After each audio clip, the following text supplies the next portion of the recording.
తండ్రి కుమార పరిశుద్ధాత్మకు మహిమ కలుగునుగాక. ఈనాటి జీవవాక్యం.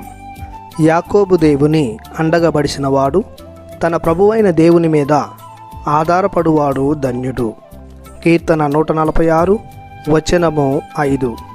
ప్రియ దేవుని బిడ్డలారా, సహోదరి సహోదరులారా, యాకోబు దేవుడు అనగా యాకోబు ఆరాధించిన దేవుడు, యాకోబు ఆశ్రయించిన దేవుడు, కుస్తీ పట్టినప్పుడు యాకోబును ఆశీర్వదించిన దేవుడు, యాకోబు పేరును మార్చి ఇశ్రాయేలుగా దీవించిన దేవుడు, అబ్రహాము ఇస్సాకు కొలిచిన దేవుడు, ఇశ్రాయేలీలను తన మొదటి వారసులుగా ఎన్నుకున్న దేవుడు.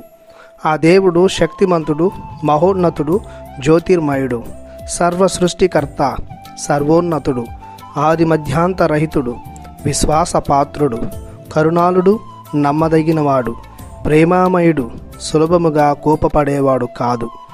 అతడు పీడితులకు న్యాయము చేకూర్చిపెట్టును, ఆకలి గొనిన వారికి అన్నము పెట్టును, బందీలను చెర నుండి విడిపించును, గ్రుడ్డి వారికి చూపు నసుగును, కృంగిపోయిన వారిని లేవనెత్తును, సజ్జనులను ఆదరముతో చూచును.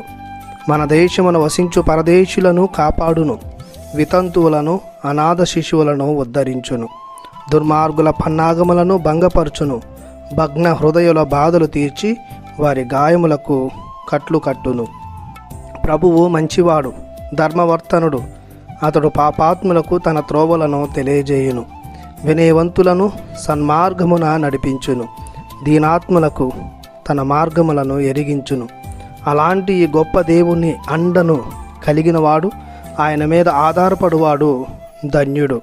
ఆయన వారికి సకల రక్షణగా కాపుదలుగా ఉంటాడు. చీడపీడల నుండి, అంటు రోగాల నుండి, కరువు కాటకాల నుండి, యుద్ధాల నుండి, ఘోర పాపాల నుండి కాపాడును. అందుకే బలహీనులమైన మనం ఆ దేవుని కొండగాను, కోటగాను, ఆశ్రయ దుర్గముగాను స్వీకరించాలి. మానవునిగా సకల ఆశీర్వాదాలు పొందుకునుటకు ఆయన మీదనే ఆధారపడి జీవించాలి. లోకంపై, లోక ప్రమాణాలపై కాక అబ్రహాము దేవుడు, ఇస్సాకు దేవుడు, యాకోబు దేవుడు, యేసుక్రీస్తు ప్రభుని తండ్రి, మన తండ్రి అయిన దేవునిపై ఆధారపడుతూ జీవించాలి. ప్రార్థించుదము. మా ఆశ్రయ దుర్గమైన దేవా, మేము ఈ లోకంలో ఎక్కడికి వెళ్ళినా, ఏమి చేసినా, దేనిని కలిగి ఉన్నను, ఎవరిని ఆశ్రయించినను మాకు రక్షణ లేకపాయెను.